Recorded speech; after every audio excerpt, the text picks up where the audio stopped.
Righto, we're going to make some sausages. A little 5 litre Hakka upright. That is a 20mm stuffing tube.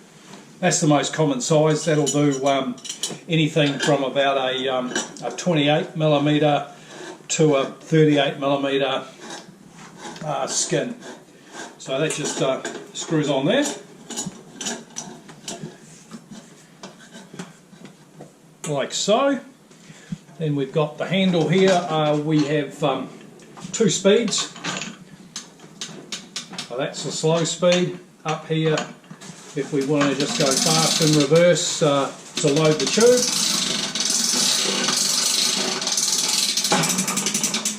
Up she comes.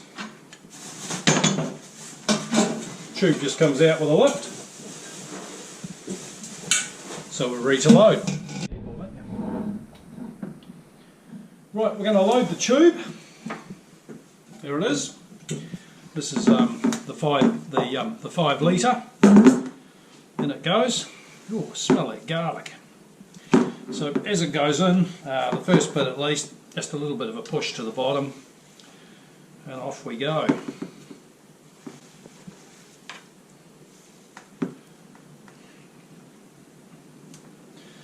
This, the consistency of this, I think, just about perfect. You know, sticks to your fingers like that. It means when you cut your sausages later, they're going to be chunky enough. You can see the chunks in there, but they're not going to fall apart. And into the machine. So what we're doing now is exactly what we did before, but in reverse. In it goes.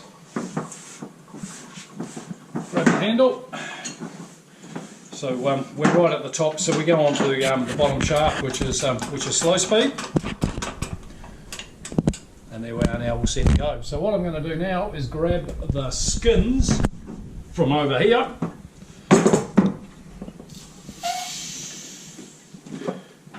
So what is it now? We've at 2:30 in the afternoon. These skins have been soaking since 9 o'clock this morning. Some people say they need to be soaked overnight.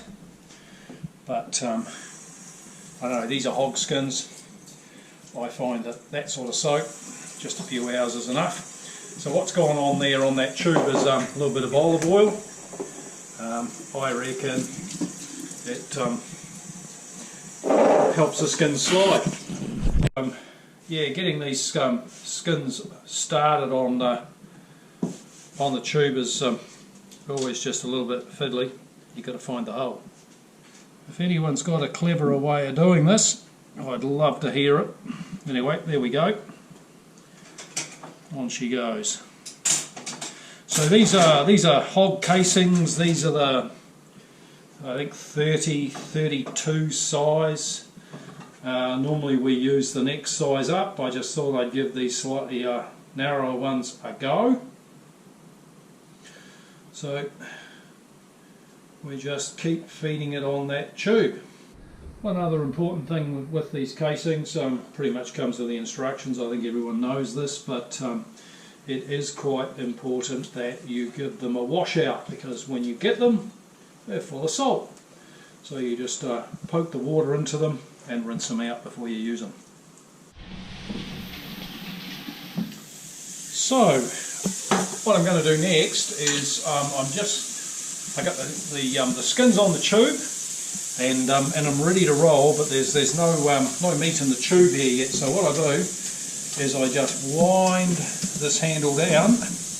Oh, we got a bit of liquid coming out first, until I get a little bit of the sausage mix turning up at the front here. There we go. Spot on. So now I'm going to slide the skin over the end of the tube and tie it off. Just get rid of the excess. And we're ready to rock. Off we go. So here we go. So all I'm doing, I just control the feed of the skin off the end of the tube as the mix comes down, and the general story is it would seem it's better to slightly overfill it than underfill it. And we're trying to avoid air bubbles forming. So that gives you a bit of an idea of what the that 32-30 skin looks like. That's a pretty good size for your average sausage.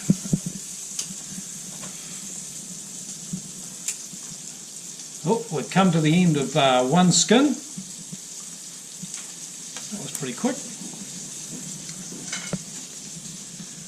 I have to squeeze a little bit of sausage mix out of that, so I've got enough space to tie it off.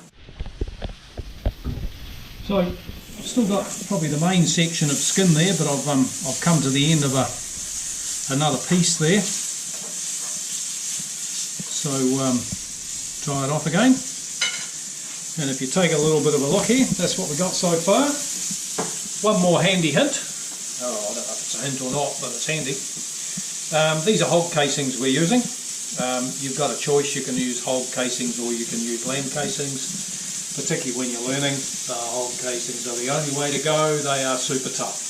The lamb casings are great maybe if you do lamb sausages or if you do really smaller breakfast sausages. But these, for your average sausage, only way to go. So I can tell by the drive there, I'm just about done with this lot of this load in the tube. That will finish it right off and reload.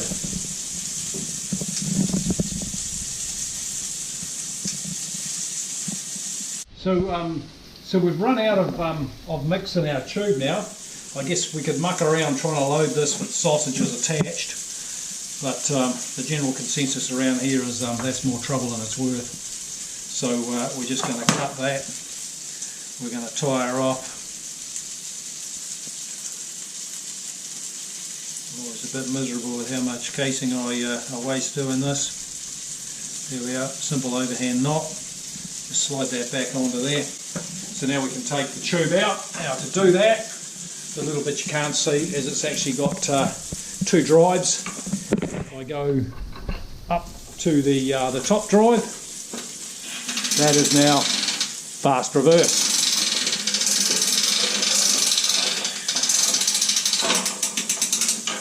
Up to the top. Flick it sideways. Out it comes. Okay.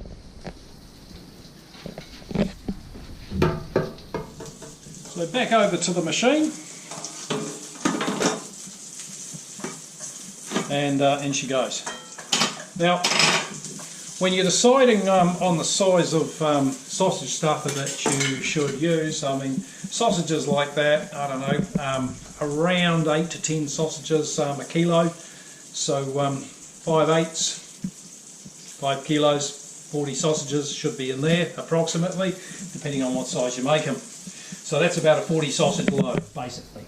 So you can get these stuffers in 3 sizes. This is the 5 kg. I reckon it hits the sweet spot. It's the best one, or the most popular. We've also got a small 3 kilo for the smaller sausage maker, or if you're a bigger sausage maker, we've got 7 kg units. So we're ready to roll. We'll just take this back down onto the top of the mix again and just get it started. There we go. So we're ready to roll again. Well, we're coming to the end of the skin that we have on hand. There you see it. We're going to get just under 5 kilos. So we'll pull that off and tie it off. So there's our sausages done.